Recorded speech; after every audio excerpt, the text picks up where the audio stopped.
I had to start picturing my ambition like a tiger, like a pet tiger. Ambition is one of those really cool things to have, but if it gets out of control, it will rip your face off, similar to having a pet tiger. Ambition became like that for me. And I had to decide not to cap or put a ceiling on my ambition for what I wanted to do, but I had to get better at filtering what I did, because otherwise it led to anxiety and overwhelm.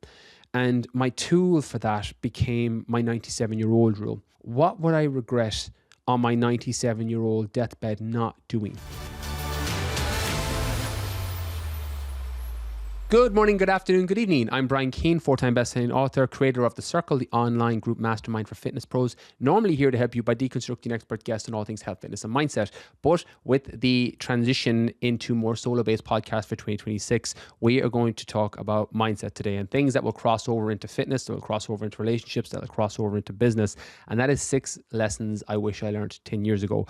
I turned 38 a couple of months ago, and something that was heavily in my space during this period was things that I wish I had known a decade ago. I tend to kind of break my life into decade chunks. That old Tony Robbins quote that we massively overestimate what we can do in a year, but underestimate what we can do in 10 years. It gets me quite reflective on going back and thinking, right, these are things that I wish I had known a decade ago. So in today's podcast, a repurposed reel that I did about 8 months ago on Instagram, where I talked about the things that live rent-free in my head. That is going to be what we unpack on today's podcast. I never went down the route of physical body tattoos, although I'm not against them at all. They look great on a lot of people. I just never went down that route myself. Probably more of my scaredy squirrel thing of needles and just not wanting to be sitting in a chair for too long, not moving, and getting needled by somebody, which is right up there with like possibly the worst thing that I feel I could choose to do with my day. But some people love that. Me, I went down the more brain tattoo, so things that live rent-free in my head. And in today's podcast, we are going to unpack the 6 lessons that I wish I learned 10 years ago. So whether you're 22, 43, 64, or anything in between or outside of that, hopefully you'll get a lot of value from one, if not all 6 in today's show. The first one, and arguably the most important on this list, is never take criticism from someone you wouldn't take advice from.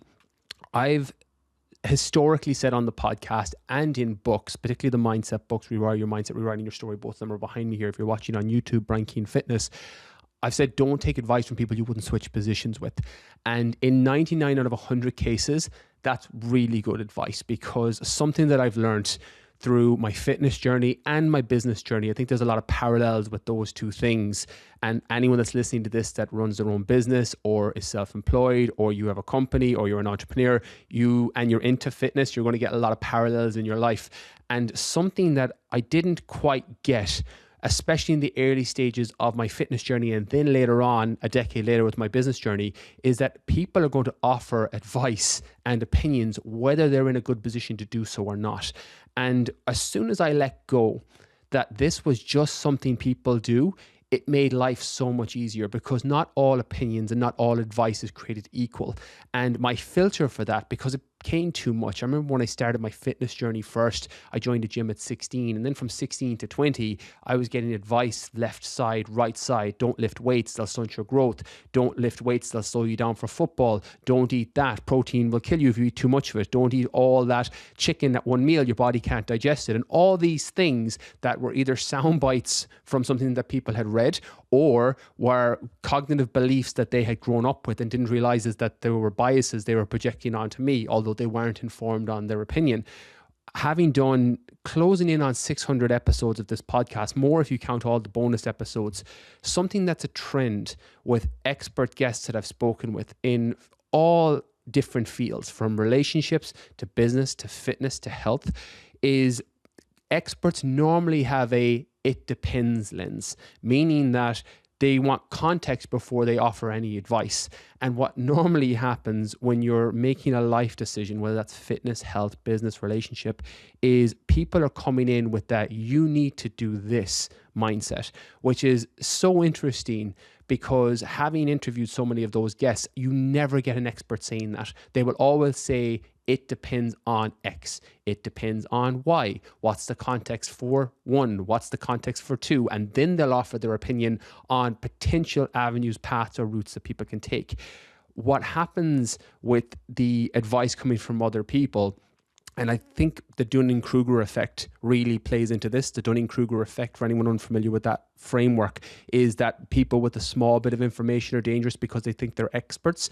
And this is all over the internet. Somebody that has listened to a podcast, watched a reel, read a book, and now they're an expert on gut health or perimenopause or business because they heard Joe Rogan say it, or they heard Brian Keane say it, or they heard insert influencer, author here. And that can be really, really dangerous because a small bit of information, and you'll see this in the extreme camps online, particularly diet culture, politics the same, but I'm not in the scope and in the world of politics, so I don't see it as often. I'm kind of blind to a lot of what's going on in that, but I see it a lot when it comes to nutritional ideology. Carnivores, vegans, people with very, very strong extremes on this is the best nutritional strategy because of X, Y, and Z. And taking out something like an ethical reason for veganism, for example, which is a completely different thing. But from a health standpoint, I remember when the Game Changers documentary came out on Netflix, the amount of people in combination with Seaspiracy who went vegan off the back of those, not understanding that documentaries by their nature cherry pick evidence to support the claims of the documentary. That becomes a funnel and a filtering for confirmation bias. And in rewriting your story in my last book, I explained confirmation bias. That's our ability as human beings to want to confirm or disconfirm our own beliefs going in.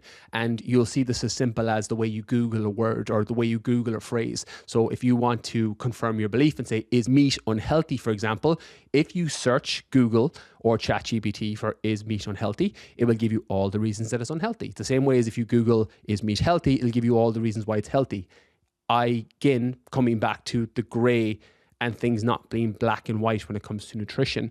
But what happens with that little bit of confirmation bias that gets reinforced through algorithms on social media. So if you were following, I spoke about this in a recent podcast with Sinead Crow, the Intuitive Eating Ireland page, that when I was speaking with one of my cousins before Christmas, a very smart guy, 25-year-old male, and I was explaining to him about his feed, that he didn't understand that your feed on Instagram, on TikTok, on your social media, YouTube feeds you what it is that you want to see because the algorithms are so sophisticated now with AI. And if you are searching lots of carnivore-based content, vegan-based content, marathon-based content, sport-based content, that's what your feed is going to fill you with. And you end up becoming and living in this echo chamber online where your belief systems are being confirmed over and over again because the algorithm is feeding it. And when I explained to him, look at my algorithm, my Explore page compared to yours, it's completely different. And he just went, oh, wow, because I had no idea this was happening. So we have to be very mindful of this. So on top of advice that are coming in from other people, understanding that your social media feed is also going to feed you advice that will normally confirm your best loved opinions already.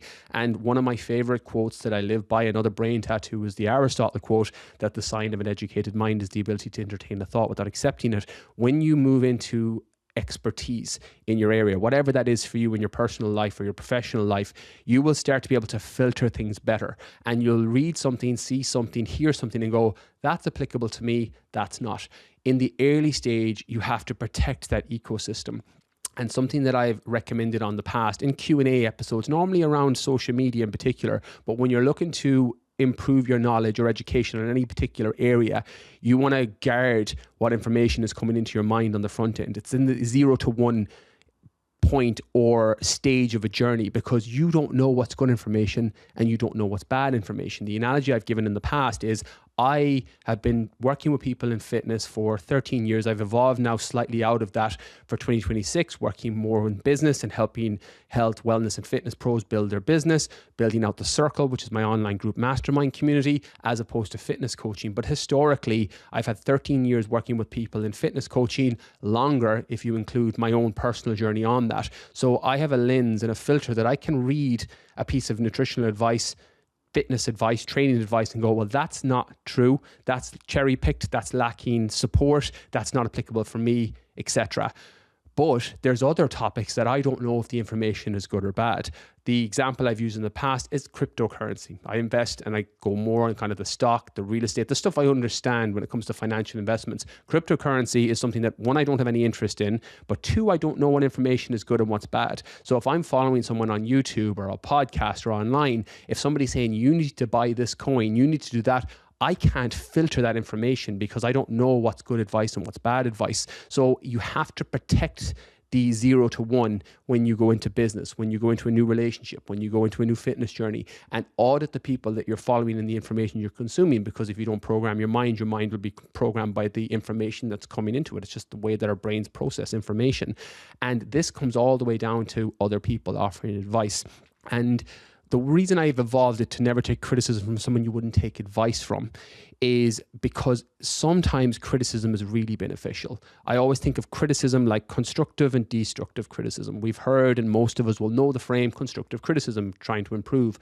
But the flip side of that is destructive criticism, and asking, okay, where is this advice coming from? Who's the person giving this advice? Would I switch positions with them? And even if I wouldn't switch positions with them, are they an expert, and are they have strongly supported evidence to say and go through what it is that they're claiming now? And one thing I can guarantee moving through this world is you're going to get criticism and you're going to get opinions from people on what you should do with your life.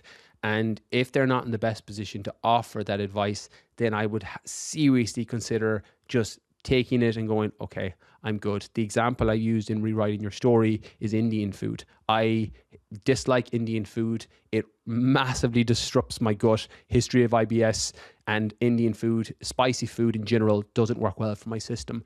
I like to think of advice very similar. If somebody comes to my door with Indian food, I'm not going to be like, fuck off, I don't eat Indian food, get out of my house or get away from me. I'm going to be like, oh, thanks so much, I appreciate that.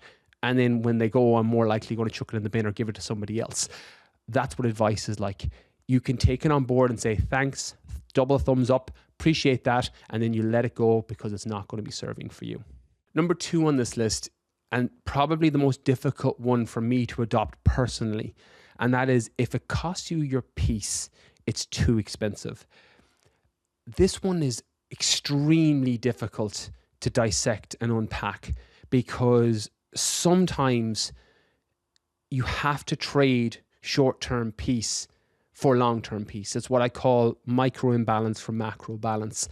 And I don't want to confuse not doing difficult things and not putting yourself in a position to be mentally more resilient so that you can do those difficult things versus sitting on your couch meditating 15 hours a day. But sometimes you have to ask the question, how much peace is this thing costing me? And if it's worth the price. The 2 areas in life that it comes to me most frequently is relationships and business to a degree, and also fitness. So I suppose I'll use an example from all 3. I've been in bad romantic relationships before. I was actually in one really bad one where after the back end of a breakup, it rocked me. I didn't know if I was going left or right. And I didn't have the zoomed out perspective during it to realize this wasn't healthy for me. And the old cliche of you can't heal in the same environment you got sick in is very true. In the case of a relationship, and a lot of you listening to this will have the same experience, a past relationship, maybe it was a marriage where you were with somebody and it slowly deteriorated or became toxic, but you couldn't see it because you were too close to it. Same thing happens in jobs. It's kind of like that old metaphor, which is proven untrue, where you put a frog into water and you slowly turn up the boil and you'll boil the frog and it won't even notice. That's kind of what a bad relationship can feel like. It gradually gets worse, but you can't see it because you're too close. And it wasn't until I came out of that and looked in on the outside and went, wow, that was really unhealthy, and or I didn't like who I was becoming in that relationship, you start to see, oh, I have peace now. That was way too expensive, but I missed it. So sometimes, coming back to the last piece of advice, taking the criticism from someone you wouldn't take advice from, sometimes your family members and your friends actually want what's best for you, and filtering it through that lens if they are, because that's not true of all. Some project their insecurities onto you. Some people just have nasty intentions because you're shining a light on something they'd love to do, and it projects and highlights an insecurity within them, and you living a life on path is really numbing for them or triggering, apologies, for them because they don't have the courage to do it and they'd love to. And instead of actually taking inspiration from what you're doing, it's easier to tear you down. And that's a really common thing that happens with people in life, normally in your 20s more so.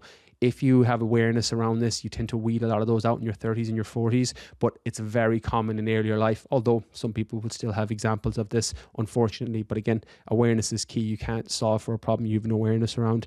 And sometimes getting that advice in on, look who you're becoming in this relationship, look what it's doing to you. You need to fucking change. That can be really valuable. If it's costing you peace, it's going to be too expensive, and not just financially expensive. I'm talking energy capacity, reserves, your thinking time, your mental real estate. One of the things actually it's happened in 2 relationships now that I'm thinking about it, it would consume so much of my thoughts because I was always wondering, was I showing up the right way? And there's merit to that, but the danger is in the dose. It's a question you should come back to quite regularly. Again, from my opinion, not a relationship expert, but again, just my own internal compass on how am I showing up. But when it's constant and everything else is getting drowned out because of it, that's a problem. And that's something that you want to potentially solve for. Business is the same. When I'm making decisions now, I normally ask and check in first is, will this thing, person or opportunity nourish me or deplete me? Everything runs through that framework because it means that I can bring in the right types of business mentees, the right types of clients, the right types of people into the circle. If it's someone that's going to heavily deplete me over the long term in the wrong way, they normally become a no on the front end. And if they're going to nourish somebody that lifts you up, and we all know those people where you just being around them, you feel better. You're feeding off their energy because they're just full of life. They're great people to be around in your family, in your career, in your work, just in life in general. But you have the emotional vampires on the flip side, and those people who will drain all the energy out of you, and you want to minimize that, even if it means you can't eliminate them completely. I spoke about it in Rewriting Your Story, that if it's a family member, it's more difficult to do. If it's a work colleague, there's a few things you can do. One of my favorite stories from Rewriting Your Story, the last book, was when I was working full-time as a teacher, and I had John, who, not his real name, who I was on lunch duty with, and I remember he was the world's biggest complainer, and I've never to this day ever seen anybody like him. He was the person that, you know, the wife is too attractive and other guys are looking at her. My bank account is, I've got too much money in there, I don't know how to spend it. You know, if the sun is shining, it's too warm. If it's raining, there's no sun. There's a cloud to every silver lining. One of those people. And I was on lunch duty with him for a whole calendar year when I was working as a primary school teacher. And I remember after the second day, I was like, I'm going to blow my brains out if I have to do another 40 minutes with this man. And then I turned it into a game. I said, okay, actually, I'm going to flip this. I'm going to do some mental gymnastics and just flip this completely. And I started to gamify it. I said, okay, I'm going to start counting how many times he complains in a 40-minute window. And as soon as I did that, and without the next day, it was a Wednesday, I had a chuckle as soon as we walked out onto the playground. It was, okay, great day, mate, isn't it? He goes, what's so great about it? There's no sun today. I was like, amazing. Okay, 1. So I started clocking up all these complaints. And what I learned after about a week of doing this, I had completely changed the way I saw the situation, because sometimes you can't actually remove yourself from an environment, remove yourself from a person, but you can do mental gymnastics and flip the situation and see it from a different perspective. It's like seeing a 9 and a 6 from different angles. Same number, but you're seeing it from different angles and it looks differently. Change the way you look at things, the things you look at change. And what I started to notice then was he was actually a really funny guy when you took away the complaining side. And what I missed and failed to miss before this was the amount of times he covered for me. And I was a new teacher, newly qualified teacher. I didn't know what the fuck I was doing, and I made a lot of mistakes. And he was always covering for me with the head teacher, the principal, the people who were in authority within the school. And I missed this completely because I was so bogged down with how much of a complainer he was. And once I started to shift that, I started to see the positive aspects. And actually, we became really good friends. Although he was a born complainer, older man, considerably older than me, he was somebody I really started to enjoy the company with. And that was something where sometimes you've just flipped the situation to get a better framework or perspective on what's actually happening. And the final example then, I think when it comes to business, using that example in fitness, if it's costing your piece, it's too expensive. Sometimes, and fitness is probably the best example of this, is you have to decide, is the suffering valuable? I did a podcast recently on the real reason that I'm doing another marathon, and quoting Chris Williamson, who's been on this podcast, the host of Modern Wisdom, that not all suffering is valuable. And sometimes when you set a fitness goal, it's going to temporarily cost you your peace because you're leveling up, you're challenging yourself, you're about to break through a glass ceiling on a limitation that you have, and it will temporarily cost you peace, but long term, it will end up costing you on making you feel more peaceful. It's a real weird catch-22. It's kind of like the hormetic responsive training. When you work out, you're putting your body into like acute stress, acute cortisol, which actually helps chronic cortisol and chronic stress, the same as heat exposure, the same as cold exposure. They're really difficult things to do, and they're really stressful for your body in an acute short-term burst. But what they do is they manage long-term stress and cortisol. Sometimes fitness can feel like that, where you set a goal and it's temporarily costing you your peace, but it's something that will serve you better in the long run. You've signed up for a marathon, a race, a show, a competition, a hike, something that's really challenging for you and will make you level up, but ultimately will be more beneficial when you zoom out and do the forward projection. Your forward projection is your brain's internal visual of where you want to go, how you want to get there. And then your reticular activation system is your cognitive neuroscience, brain's internal GPS on what do I need to avoid so that I can actually hit this target and goal, and trying to hack that system so that you can get the job, hit the goal, lose the weight, finish the race in the time, etc. And you start to clear out all the noise. If you think about all the inputs that your brain is getting on a daily basis, you're tuning things out. Your reticular activation system is like if you're watching this video on YouTube and I've got a red mountaineering shirt on, if you have the same shirt at home or the same company at home, it's the first thing you notice on this video. And that's your brain's reticular activation system, because there's so much other stimulus going on and you notice the thing that's relevant to you. And it's the same in the new year when people are looking to lose weight. They see coaches everywhere, programs everywhere, gyms everywhere, diet plans everywhere. They were always there. It's just they're now in your frame of focus because you wanted to lose weight after the new year. Same as if you buy a new car, you buy a new Toyota, you buy a new BMW, you start to see Toyotas and BMWs on the road everywhere. That's your brain's internal GPS system. It's your reticular activation system. You can hijack that and hack that to support you. It's why I recommend people write their goals visually when I'm working with people in business mentorships, etc. I'm like, put the goals somewhere you can see them, because your brain will start to tune out all the information that doesn't apply and isn't relevant to you. It's one of the reasons I think positive affirmations work so well, because it gets you so clear on where you want to go, what you want to do, and you start to block out the noise. So when it comes to costing you your peace, particularly with the fitness goal, ask, is the juice worth the squeeze? Is the effort you're putting in worth it? Because not all suffering is valuable, but some suffering makes you level up. Some suffering and difficulty and choosing your suffering so that your suffering doesn't choose you is an actual really good framework, mindset wise, mental resilience wise, mental toughness wise, to navigate and set goals. But if it becomes too much and you've gone over your capacity because of life situation, going through a breakup, a divorce, a job loss, death of a loved one, that's not the time to potentially start a new business. It's possibly not the time to challenge yourself with a crazy event or race because your capacity shrank because of this other life circumstance. So evaluate that case to case, but check in with if it's going to cost you your peace. Is it too expensive? And if the answer is yes, then it means that you know that that's probably an opportunity that's not for you. Now, my favorite one on this list, the magic you're looking for is in the work you're avoiding. I come back to this all the time. And if we use goal setting, and I don't want to make this too goal setting-y because I've covered it in previous podcasts. I've written multiple books on the process of goal setting and making sure that you're setting it up the right way. But when you have a goal, and whatever that looks like for you, I'll use a relationship as an example here. And again, hopefully this doesn't come back to bite me where my other half goes and she goes, Brian, you're a fucking twat. That's not true at all. But something that I did off the back of a really bad breakup in 2023, I started to evaluate, okay, what is it that I want in a partner? What is it that I want in another half? And I wrote this down, all the things that I felt I needed in a relationship from somebody else. And a big thing for me was a partner, somebody that just didn't have to be a cheerleader and help everything I'm doing in life, but just support what it is that I'm doing. Particularly, I think if you're similar to me, where you feel quite mission driven, that everything is, okay, I want the world to be a bit better because I'm here, and you filter things through that lens. It's very important that your other half, and ideally your friend network, I won't say family because you can't pick your family, they support and get that you're doing this thing. And that became a really high position for me in terms of what I was looking for. And I've regularly said on this podcast, you can't hit a target you can't see.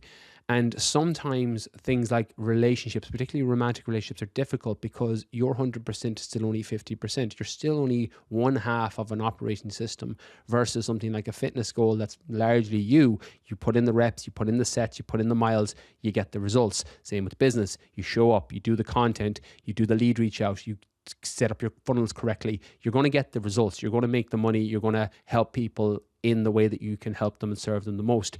But relationships can be difficult with that. But for me, I started to filter things through, okay, this is the type of person I want to attract. What's the work I need to do to get to that point? And when I had Jessica Baum on the podcast, she's got a fantastic book called Anxiously Attached, which we spoke about on the podcast, about the attachment styles. You're anxious, you're avoidant, you're secure, and then everything that falls within that. And this anxious avoidant dance, where if you're naturally anxious in a relationship, you're going to be gravitating towards somebody who's naturally avoidant, pulling away, and then it makes you pull faster, and then the roles reverse, and it's this weird dance that you're going through. And when I was speaking with her, I had these light bulb moments in real time. And I had read the book prior to the podcast on, okay, I need to do the work to get to a level of security so that I'm able to attract somebody in a similar position or attract somebody that I deserve to attract. Charlie Munger's got that famous line that I've quoted several times: to get what you want, you have to deserve what you want. And I started to filter things through that lens. And I started to ask the questions, what's the work I'm avoiding? And for me, it was the deep work, the therapy, the insecurities, the self-worth issues, big fucking issues for me, where so much of my validation was coming externally.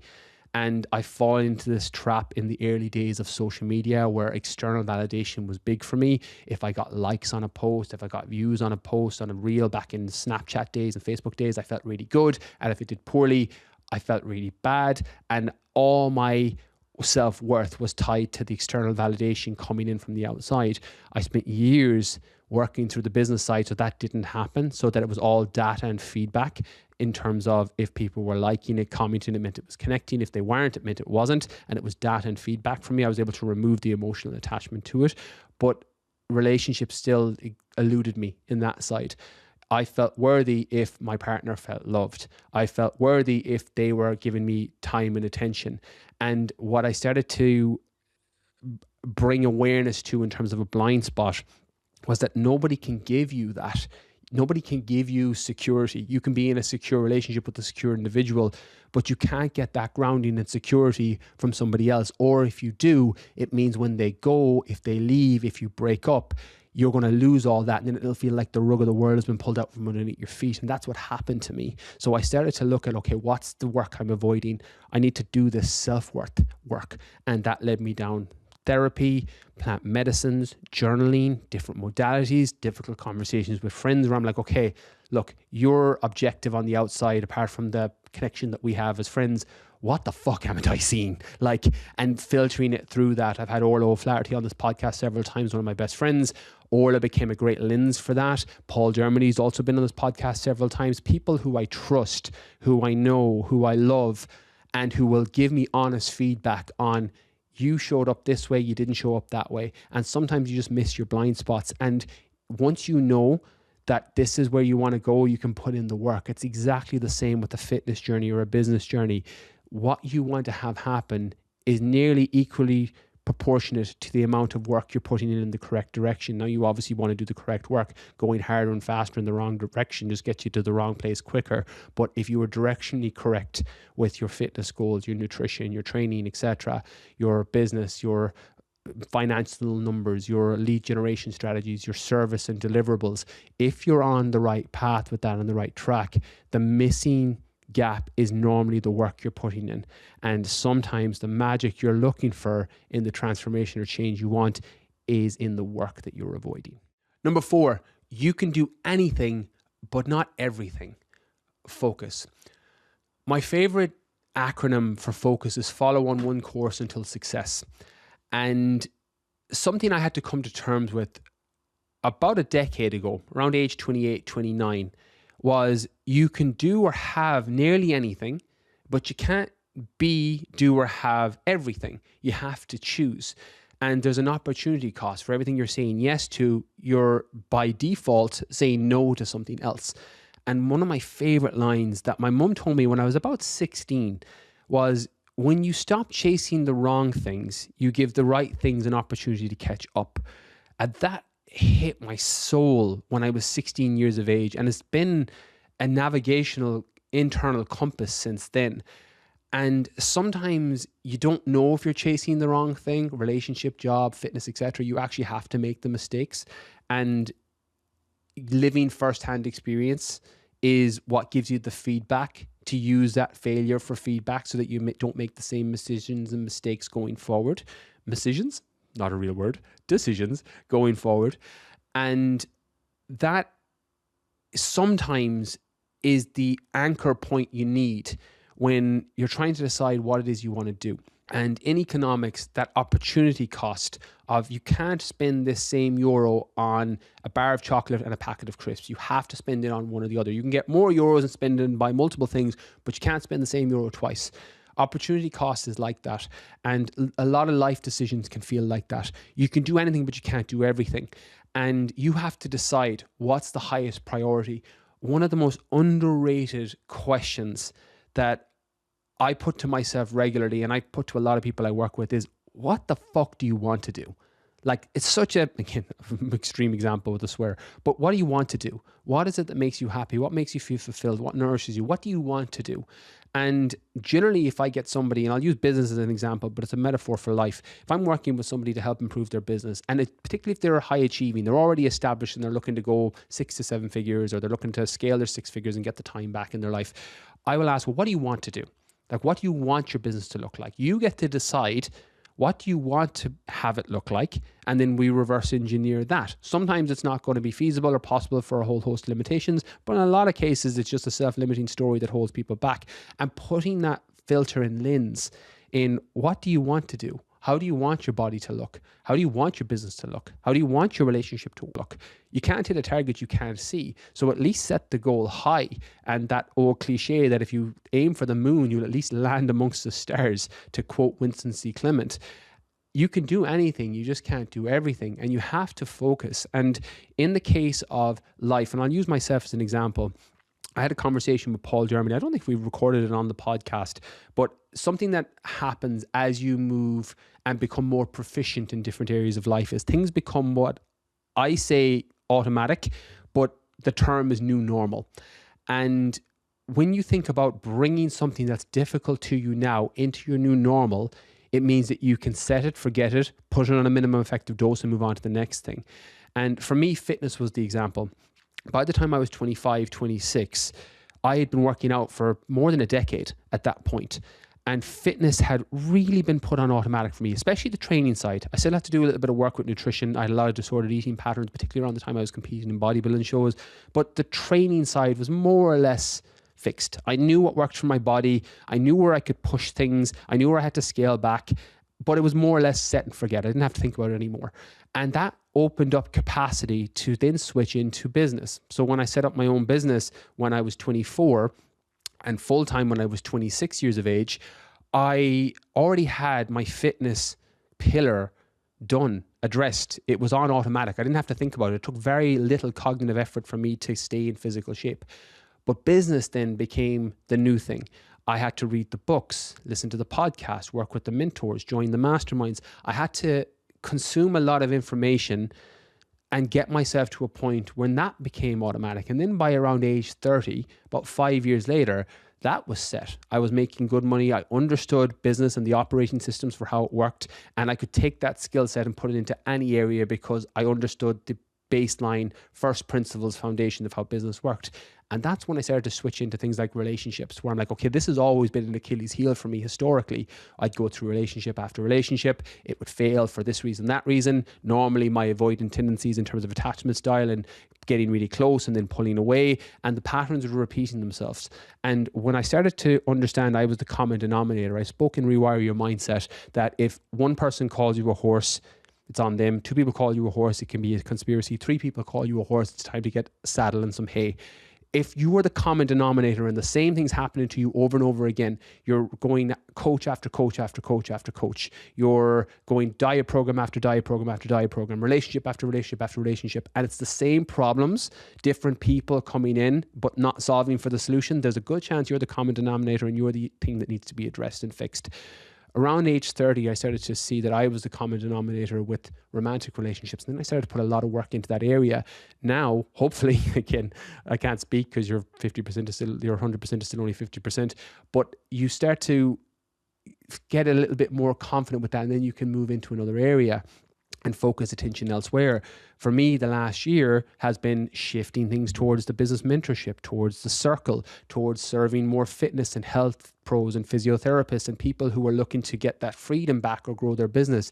My capacity increased over the last year because my relationship was strong with a really good individual who supports me, but also fitness was automatic and business was automatic. And I was able to shift into another area and set up a separate consulting side of what I was doing. So at different stages of your life, you're going to have different levels of capacity, but sometimes it's not a blitzkrieg approach.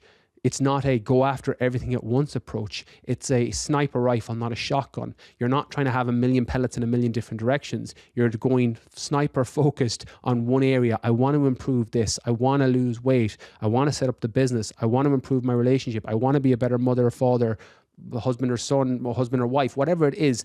You pick that. You do the work. Coming back to the magic you're looking for is in the work you're avoiding.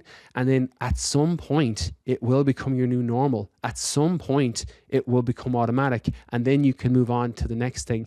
And again, it doesn't mean that you can't have everything over a long life. Life is long. But it just means that you can do anything, but you can't do everything, especially all at once. Make sure you focus. The next one, which is for fellow type A's, more rehabilitated type A's, ambition without action turns into anxiety. Something that I brought more awareness to over the last decade or so was that evolutionary catch-22 of internal forward projection, your brain's ability to focus on the future, what it is that you want. And that same operating mechanism that allows you to see your future self and the kind of life you want to build is the same mechanism that drives your anxiety and can be a little bit of a superpower if you learn to channel it correctly. But anxiety is a very interesting thing. And I've spoken at length in books, The Fitness Mindset, Rewire Your Mindset, and on the podcast about my history with anxiety. This is something that I struggled with for 15, 20 years. And as someone that has been prone to anxiety attacks, which are normally spilling over of overwhelm, cortisol, being too high, not looking after myself, drinking too much caffeine, too much alcohol, not sleeping, not eating well, and then it just spiraling over to the point of overwhelm. My body goes into a physiological nervous system fight, flight, or freeze. When I started to understand cognitively what was happening from a physiological and neuroscience standpoint, and great books like Dr. Robert Sapolsky's Why Zebras Don't Get Ulcers or Behave are great examples of what's happening here physiologically within your body. When I started to understand that I was causing this problem myself, it gave me back empowerment and responsibility to potentially change it so that it didn't happen automatically going forward. And the ambition of striving for everything, back to what I mentioned earlier, you can have anything or do anything, but not everything. I had a default of trying to get everything at once. And because of that, and that ambition, which part of the problem for me, and again, focus group of one, is you normally get quite a lot of external validation from being ambitious. Maybe it's just a male, Irish, white privilege thing. I don't know. But I feel like most of us get recognition when we're ambitious. We're striving for a goal, business, athletics, sport, insert goal here. People are like, oh, well done, great job. That's motivating and inspiring. And sometimes that can feed back into the anxiety loop. And I had to start picturing my ambition like a tiger, like a physical tiger, Bengalese or Bangladesh. I don't know what the name of the tigers are. They're really fucking cool, big ones. I had to start picturing my ambition like a tiger, like a pet tiger. That ambition is one of those really cool things to have, but if it gets out of control, it will rip your face off. Similar to having a pet tiger. Very cool if it's on the leash, walking around with it, but if you turn your back on it, it could turn around and rip your face off. Ambition became like that for me. And I had to decide not to cap or put a ceiling on my ambition for what I wanted to do, but I had to get better at filtering what I did, because otherwise it led to anxiety and overwhelm. And my tool for that became my 97-year-old rule, which is from Rewire Your Mindset, my second book. What would I regret on my 97-year-old deathbed not doing? And this is interesting because the answer for this changes depending on what stage of life I'm at. And I will look at a race, I will look at a challenge, I will look at something external, and I'm like, oh, I'd love to do that. And then I ask, okay, is this going to cost me too much peace in the short or the long term? And is this going to be too expensive of a price to pay with my energy, my resources, my time, etc.? But sometimes I'll ask the question and go, oh, fuck, I would really regret not doing that. And Marathon des Sables, the 6 back-to-back marathons in the Sahara Desert, and then running 230 kilometers through the Arctic the year later, 2018, and then into 2019 for the Sahara and the Arctic.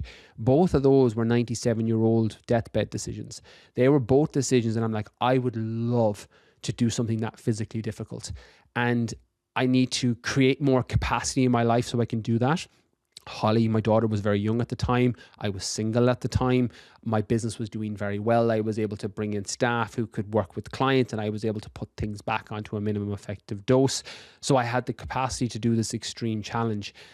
But when I ran the 100-mile ultra marathon, the Jackpot 100 in Nevada in 2020, I've spoken about this in Rewriting Your Story, the last book, that I got to that finish line and I was sore because 100 miles is a long distance to run for anybody. It took me 26 and a half hours. And I was sore. My knees were sore. My body wasn't working too well because you're dehydrated and you're tired and you're hungry and you're in pain, your joints, your ligaments, your muscles, everything. And 2 days later, I'd recovered from that. I remember walking around Las Vegas. My mother was with me. Holly was with me. And I was walking around Las Vegas and I go, oh, I didn't get an awful lot from that race. I came back from the Sahara and I felt like I'd burst through all these self-limiting beliefs. I came back from the Arctic, 86 kilometers of which I finished on a torn Achilles. And I felt like my relationship with pain had completely flipped and changed. And I did the 100-mile ultramarathon and I thought, I didn't get much from that. Do you know what? I probably need to go do 200 miles. That was the problem. And it wasn't until I was speaking with my friend Niall, who asked, okay, what's a 200 miler going to give you that the 100 miler didn't? And I couldn't answer him. I thought, oh, okay, my ambition now has got out of control here. And I'm now going to be paying a bigger price in terms of saying no to other opportunities because I need to train, saying no to family time and other things that are important to me because I need to do my miles and get my miles in for a 200 miler. And then I forward projected and thought, okay, how am I going to feel at the end of a 200 mile race? And I thought, I'm probably just going to feel the same. And then it's going to go to a 300 mile. And then it's just going to keep going. And it's called in economics, the law of diminishing returns. And there's a point where something becomes too excessive and too extreme that you've stopped getting the benefit. And the example I gave in the book was it's like drinking a cup of water when you're extremely thirsty. If you're walking through the Sahara, for example, or just really hot day, and you're so thirsty, your mouth is dry, you feel dehydrated, you have a glass of water and you're like, oh my God, that was amazing. Best thing I've ever had in my mouth ever. I won't go any further on that. Drink, liquid in your mouth. Best thing you've ever had. The second cup feels good, but not as good as the first. And then by the 10th, you're probably starting to feel a little bit sick. That's where there's a point of diminishing returns. What now felt amazing at 1 cup feels a bit sickly at 10. And fitness is very easy to default into this. And where you'll go, I need to go more extreme. I've done 5 days in the gym, I need to go to 6. I've done 6, I need to go to 7. I've cut my calories to 1,500, I need to go to 14. I need to go to 13, I need to go to 12. And you keep changing things to the point of diminishing returns where it actually starts to inversely correlate out the other side with the negative response. And that happens with training, people's excessive cortisol levels, metabolic slowdown from going to extreme with their nutritional and calorie cut, all the way up to me and a 100 miler wanting to go into a 200 miler. And now I start to filter things through, right, is my ambition running away with me for this goal I want? Who am I doing this for? Which is really important. On that solo episode where I spoke about the marathon in Marrakesh and my reason for doing it, something that has evolved and changed for me, and again, I don't want to get too far down the rabbit hole on this because it might be different for you, is most of my decisions now are coming internally. They're things that I'm choosing for myself because I want to keep my sword sharp. I want to stay mentally resilient because I can default back into feeling a little bit mentally weak if I don't keep the sword sharp. But I also don't need to do a 100-miler to get that. I can get it with a marathon. I can get it with a physical challenge. I can get it with bringing a group of followers to Everest Base Camp, which I'm doing in October. I'm getting it through a different angle, and my ambition is now serving me as opposed to driving anxiety for more. And Naval Ravikant has that very famous line, which I love, that desire is the contract you keep with yourself to be unhappy until you get the thing that you want. And sometimes desire is really good. It can move you towards something that you want to build, something you want to do, especially if you're not happy in your current circumstance. You're not happy in a relationship. You're not happy in a job. You're not happy in your physical body. You can change that. You're not a tree. If you don't like where you are, you can move. It's the fucking beauty of being a human being. But sometimes it can go to the extreme, and taking excessively can have that point of diminishing returns. So ambition without action can turn into anxiety. When it comes to managing your anxiety, I've used the metaphor in the past, which I love. It's like sweeping the floor in your kitchen. You sweep it today and it's clean, but it'll get dirty tomorrow if you don't stay on top of it. Anxiety is similar. Your mental health is similar. You have to stay on top of this. What are the things you're doing every day that manage that anxiety? And if the ambition is the driver for making you feel worse, it means you need to adjust that, scale it, or flip the way you're seeing it and ask, okay, what is it what you want to do? What is it you're looking to achieve? How do you want to feel? What's the feeling that's coming up when you hit this in goals? Forward project, go into your future self and go, right, I hit this goal. How do I feel? If you bring it back into the present moment and go, yeah, that's going to be awesome, then go and do it.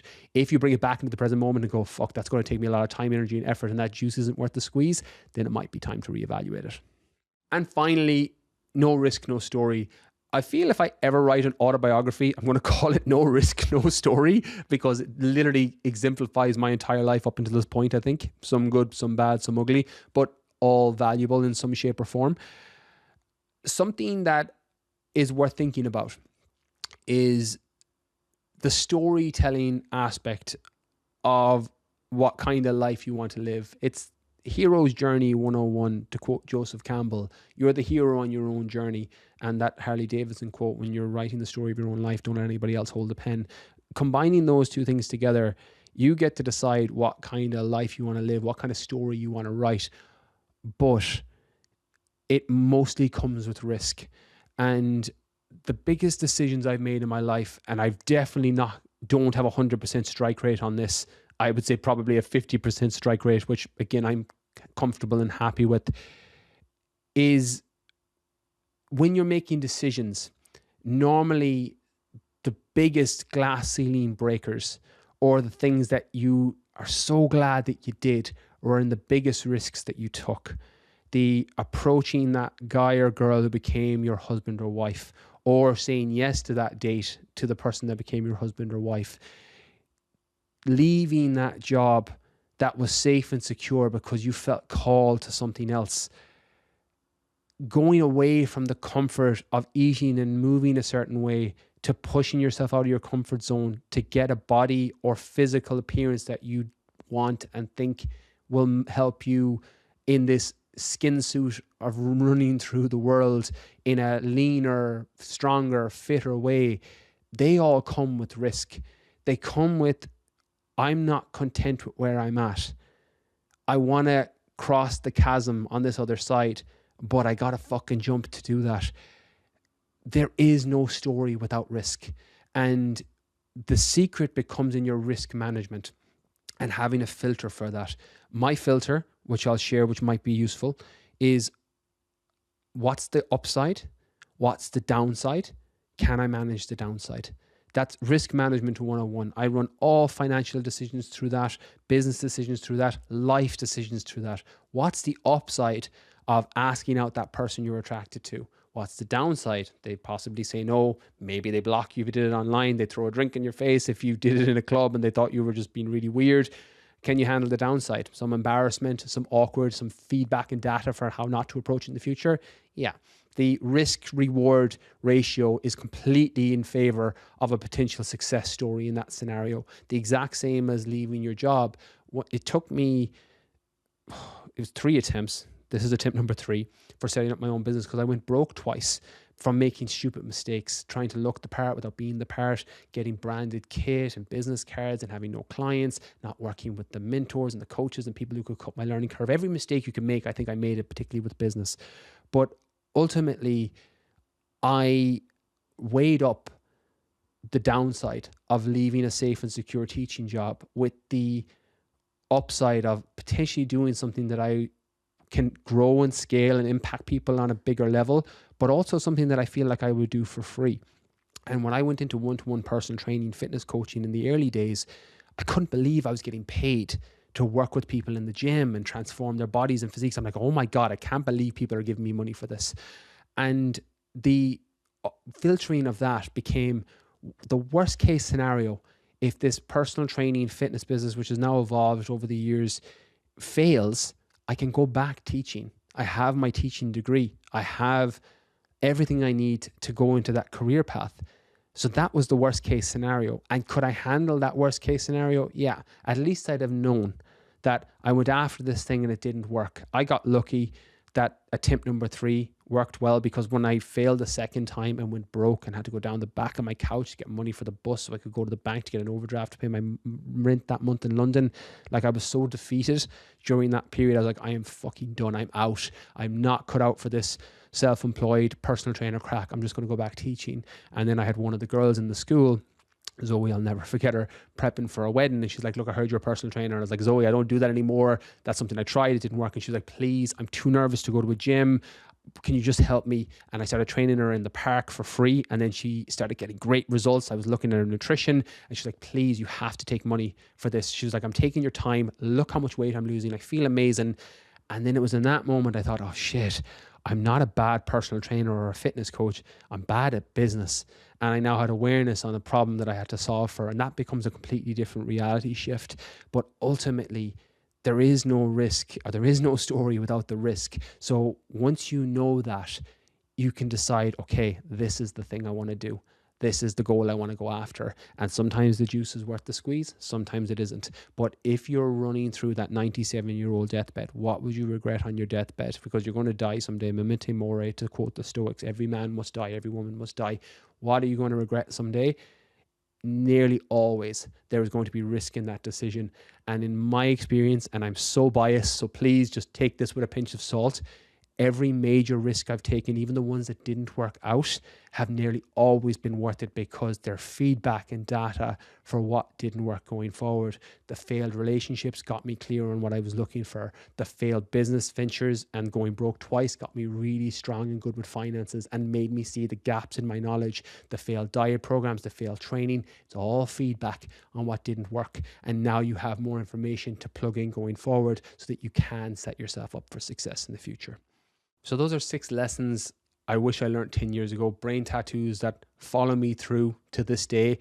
I am going to be writing up a little bit on this in my email on Thursday. So if you're not subscribed to Brian's 5, which is just a 2-minute read every Thursday into your newsletter, into your email, into your inbox, through my newsletter, 5 things I'm thinking about this week. So it's normally got training in there, nutrition, whatever I'm reading, any cool stuff I found, but I'm going to be pulling out bits and pieces from this podcast for Brian's 5. So that link will be in the description below as well if you want to check it out. And again, it's 2-minute read, super quick. Some cool stuff that you can potentially apply into your own life, whether it comes to training, nutrition, mindset, etc. That's everything from me from today's podcast. Thank you so much for listening. Catch you next week.